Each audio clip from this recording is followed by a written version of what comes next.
The ultimatum. The council chamber stretched vast and imposing, its crystalline walls pulsing with bioluminescent veins that cast shifting shadows across the assembled delegates. 47 species sat in perfect formation, their diverse forms united by a single purpose that had governed the galaxy for over 3,000 years. The hegemony had brought peace through strength, order through control, and prosperity through absolute submission. Ambassador Elena Vasquez stood alone in the center of the chamber, her simple human form dwarfed by the towering representatives surrounding her. The Zephyrian delegate loomed 12 feet tall, its chitinous exoskeleton gleaming under the chamber's ethereal light. Beside it, the gaseous veil-born shifted like living storm clouds, while the crystalline architects resonated with harmonic frequencies that made the air itself hum with tension. High Chancellor Vextar of the Dominary rose from his throne-like seat, his forearms spreading wide in a gesture that commanded absolute silence. His species had ruled the hegemony since its inception, their natural telepathic abilities making them perfect arbitrators of galactic law. When he spoke, his words carried the weight of millennia. Human, his voice echoed through both sound and thought. You stand accused of violating the sanctuary protocols established for your species' protection. For 2 centuries, we have shielded Earth from the complexities of galactic civilization, allowing your kind to develop in peaceful isolation. Elena's expression remained perfectly calm, almost serene. She had prepared for this moment her entire life, yet the reality felt almost surreal.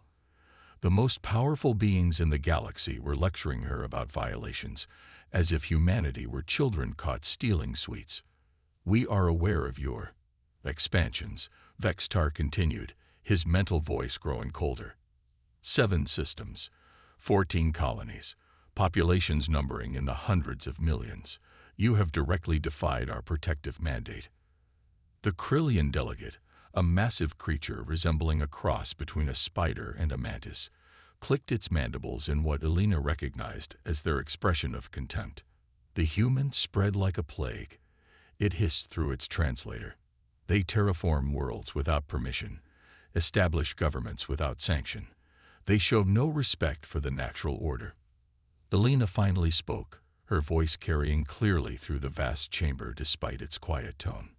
Natural order? Is that what we're calling it now?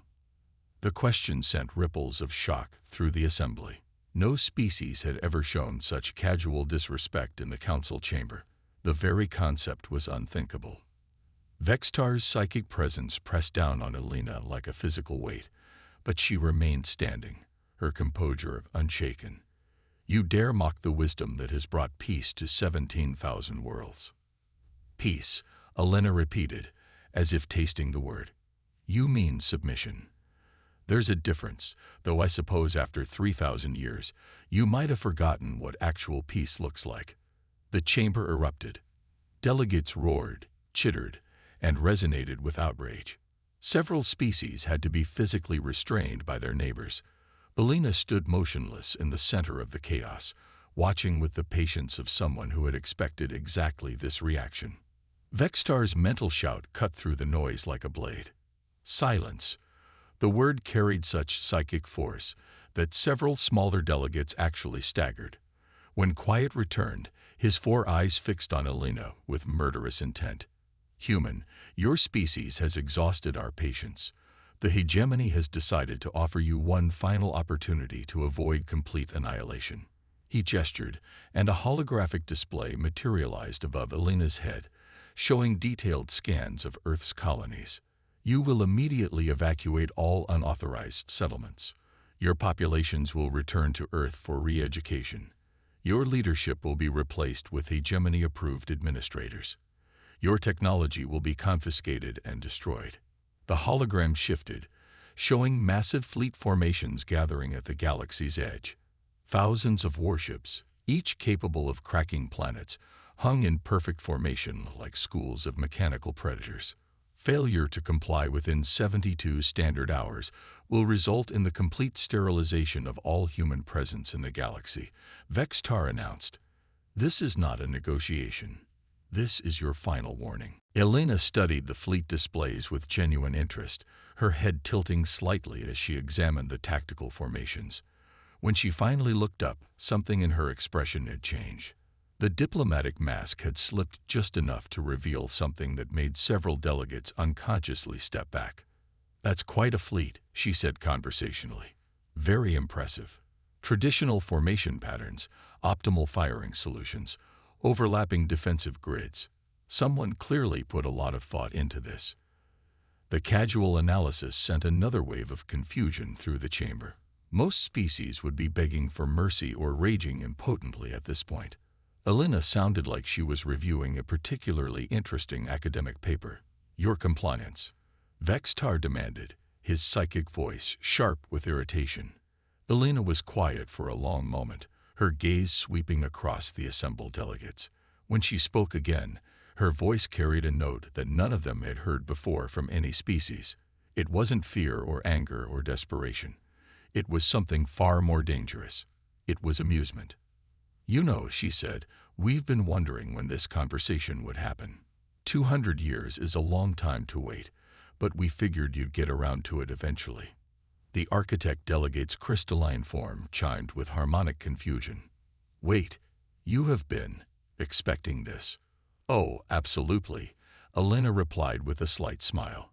"Did you really think we didn't know about the surveillance, the monitoring stations, the protective fleet positioned just outside our sensor range? We've known about all of it since year 3 of the Sanctuary Protocols." Vextar's psychic presence wavered with uncertainty. This wasn't how these conversations typically went. "If you knew, why did you violate the protocols?" Elena's smile widened just slightly. "Because we got bored." The simple statement hung in the air like a physical thing. 47 species stared at the lone human who had just declared boredom as her people's motivation for defying the most powerful force in galactic history. "Bored," the Krillian delegate repeated slowly. "Terribly bored," Elena confirmed. 2 centuries of sitting in one solar system, pretending to be the primitive little species that needed protection. Do you have any idea how stifling that gets? How insulting?" She began to pace, her movements casual and relaxed despite the thousands of weapons trained on Earth. "We're explorers by nature. We're builders, innovators, survivors. You locked us in a cage and told us it was for our own good. Did you really expect us to just sit there forever?" "You are insects," snarled the Vorthan delegate, its serpentine form coiling with aggression. "Barely evolved primates who discovered fire yesterday in galactic terms. You should be grateful for our protection." Elena stopped pacing and looked directly at the Vorthan. "Insects," she repeated thoughtfully. "That's interesting. Tell me, how long did it take your species to develop faster-than-light travel after discovering atomic energy?" The question seemed to puzzle the Vorthan. 4,000 years. But what relevance? 4,000 years, Elena nodded. The galactic average is about 3,500 years, if I remember correctly. Quite respectable. She paused. We did it in 250. The silence that followed was different from the previous outbursts. This was the silence of calculations being frantically performed, of assumptions being suddenly questioned. "Impossible," whispered the ethereal delegate, its voice like wind through crystal chimes. "No species develops that rapidly. We also developed quantum computing, antimatter containment, and terraforming technology in that same time frame." Elena continued conversationally. "Our theoretical physicists were having fun with multidimensional mathematics before we even left our home system. But I'm sure you knew all that from your monitoring." Vextar's psychic presence was now tinged with something that might have been concern. "Your point, human?" Elena's expression grew serious for the first time since entering the chamber. "My point, Chancellor, is that you've made a critical error in judgment. You've been so focused on treating us like children that you never stopped to consider what we might have become while you weren't paying attention." She gestured toward the holographic fleet displays. "That's a very impressive armada. 47 species worth of military might, all focused on crushing one supposedly primitive world. It must have taken years to organize, tremendous resources to assemble. The delegates waited, uncertain where this was leading. Alina's smile returned, but now it carried an edge that made the temperature in the chamber seem to drop. The question is, do you really think we spent 200 years sitting quietly in our system, just waiting for you to eventually come knock on our door with an eviction notice? Before anyone could respond, she tapped a small device on her wrist. This is Ambassador Vasquez to Fleet Command. Please inform Admiral Chen that the Council has made their position clear. He may proceed with the demonstration. The implications of her words hit the chamber like a physical blow. Alina continued speaking into her communicator with the casual tone of someone ordering lunch. Oh, and Admiral. They seem particularly proud of their fleet formations. Very traditional, very predictable. I thought you'd find that interesting. She looked up at the stunned faces surrounding her. 72 hours, you said. That should be more than enough time. The last thing the delegates heard before Alina's holographic image flickered and vanished was her quiet chuckle and 7 words that would echo through galactic history. You really shouldn't have done that. The revelation. Fleet Admiral Marcus Chen stood on the bridge of the UES Defiance, watching the largest armada in galactic history emerge from hyperspace. The view screen filled with an endless parade of alien warships, each one a masterpiece of destruction honed by millennia of conquest. Dominary dreadnoughts stretched like metallic cities across the void, their hulls bristling with energy cannons. Trillion-high ships moved in perfect swarm formations, while the geometric vessels of the architects pulsed with reality-warping technology. Impressive, Chen murmured, his weathered hands clasped behind his back. At 68, he had spent his entire career preparing for this moment, though he had often wondered if it would come in his lifetime. Sensor readings, Commander Torres. Commander Isabella Torres looked up from her station, her expression professionally neutral despite the magnitude of what they were witnessing. 12,407 ships, Admiral, ranging from frigate class to those dominary city killers. Total estimated firepower could crack a moon. Could crack several moons, corrected Lieutenant Commander Yuki Tanaka from the tactical station. Sir, they're maintaining standard hegemony formation patterns. Overlapping fields of fire, concentrated power projection, defensive screens optimized for traditional energy weapons. Chen nodded slowly. Traditional indeed. How long since the hegemony faced an opponent that required tactical innovation, Commander? According to our intelligence, approximately 800 years, sir. The Keltharan Rebellion was the last organized resistance, and it lasted only 6 months. 800 years of unopposed victory, Chen mused. That's a long time to grow comfortable with your methods. He turned to his communications officer. Lieutenant Park, open a channel to the hegemony flagship. The massive holographic image of High Chancellor Vextar materialized on the bridge, his 4 arms spread in a gesture of supreme authority. Behind him, the council chamber was visible, filled with delegates whose expressions ranged from smug satisfaction to eager bloodlust. Human Fleet Commander, Vextar's psychic voice carried clearly across space. I am High Chancellor Vextar of the Galactic Hegemony. You are Admiral Chen, I presume. Fleet Admiral Marcus Chen, United Earth Space Command. Chen replied with a crisp salute. I believe you've met my colleague, Ambassador Vasquez. Your ambassador has been difficult, Vextar replied coldly. She spoke of a demonstration. I trust you understand the futility of resistance. My fleet outnumbers yours by a factor of over 2,000 to 1. Chen glanced at Torres, who was struggling to suppress a smile. 2,000 to 1. Are you sure about that count, Chancellor? Vextar's psychic presence radiated confusion. My sensors are quite precise. Admiral, you have 6 vessels, 6 primitive ships against the might of 47 civilizations. Ah, Chen nodded thoughtfully. I think I see the problem. You're only scanning for active emissions, aren't you? Traditional sensor suites looking for engine signatures, weapon charges, communication arrays. The Chancellor's 4 eyes narrowed. What are you implying? Chen smiled, and something in that expression made several of the council delegates shift uncomfortably. Computer, execute Protocol 7. The space around Earth suddenly erupted with light. What had appeared to be empty void began to shimmer and warp as thousands of cloaked vessels dropped their stealth fields. Ships materialized from nothing, their sleek hulls reflecting starlight as they took formation around the Hegemony fleet. But these weren't traditional warships. They moved wrong, shifted and flowed like living things. Some appeared to be constructed from crystallized energy.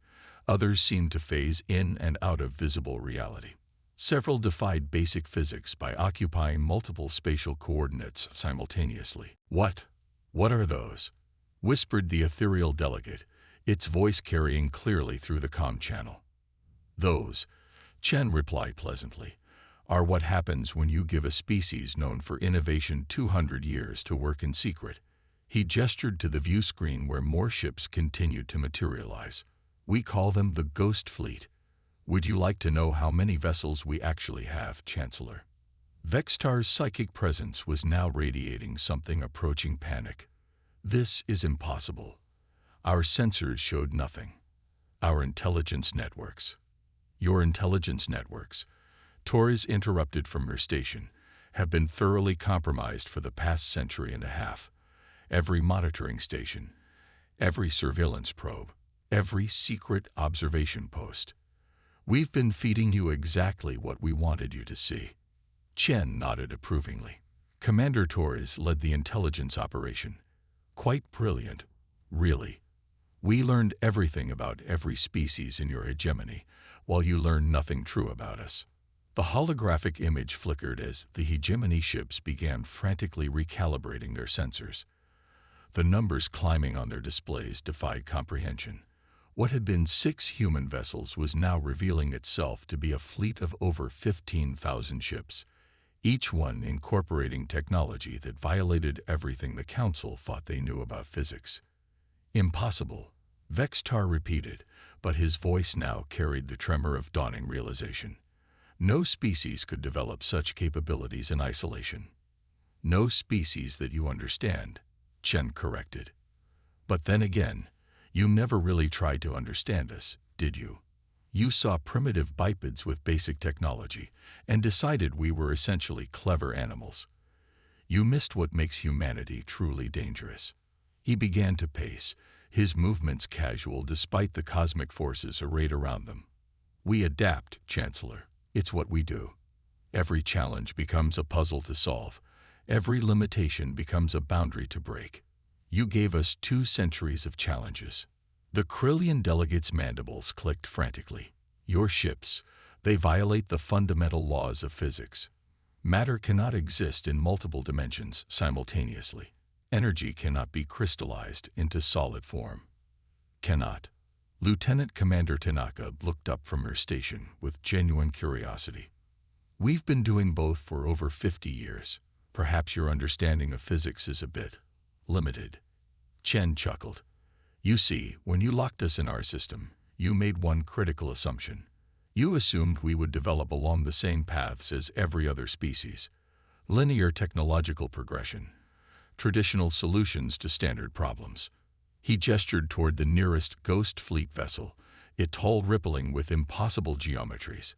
"Humans don't work that way. Tell us something is impossible, and we'll find 3 different ways to do it before lunch. Lock us in a cage, and we'll figure out how to make the cage itself into a weapon." The Vorthan delegate's serpentine form was coiled tight with terror, the stealth technology alone. "How?" "Dimensional folding," Torres replied helpfully. "We discovered that space-time has some very interesting properties when you approach it from unconventional angles. Your sensors can't detect what technically isn't entirely in this reality." "But that's theoretical physics," protested the architect delegate, its crystalline form resonating with distress. "No one has successfully weaponized dimensional manipulation."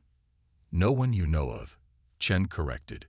"We've had operational dimensional drives for 80 years, temporal manipulation for 60, reality anchoring for 40.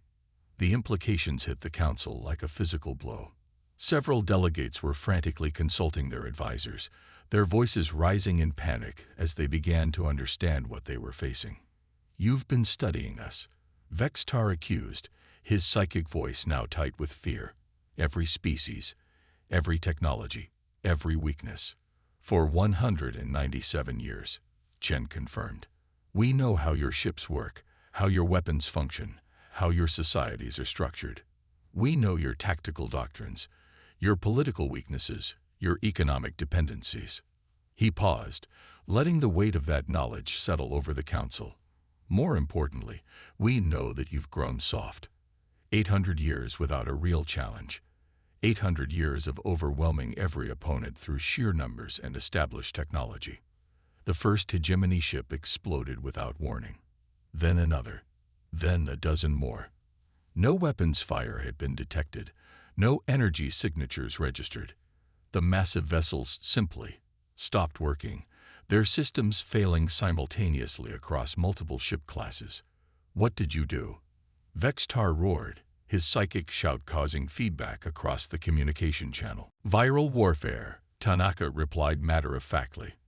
"We've been inside your computer networks for decades.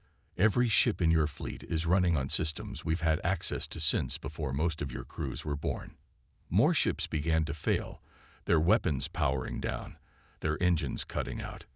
The massive hegemony fleet was rapidly becoming a collection of expensive debris drifting helplessly through space. "This is impossible," the ethereal delegate whispered. "No species has ever, the hegemony has never been challenged by something you couldn't understand." Chen finished. "Never faced an opponent who refused to play by your rules." He walked closer to the holographic display, his expression growing serious for the first time. "You made a fundamental error, Chancellor.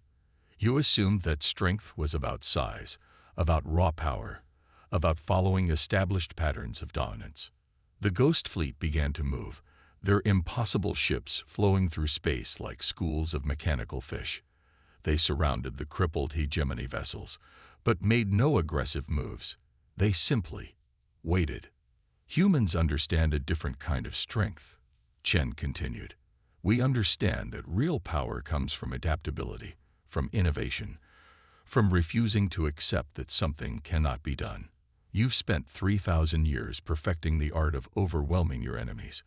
We've spent 200 years perfecting the art of making overwhelming irrelevant." Vextar's image flickered as more of his fleet's systems failed. "What do you want?" Chen smiled, and this time the expression was genuinely warm.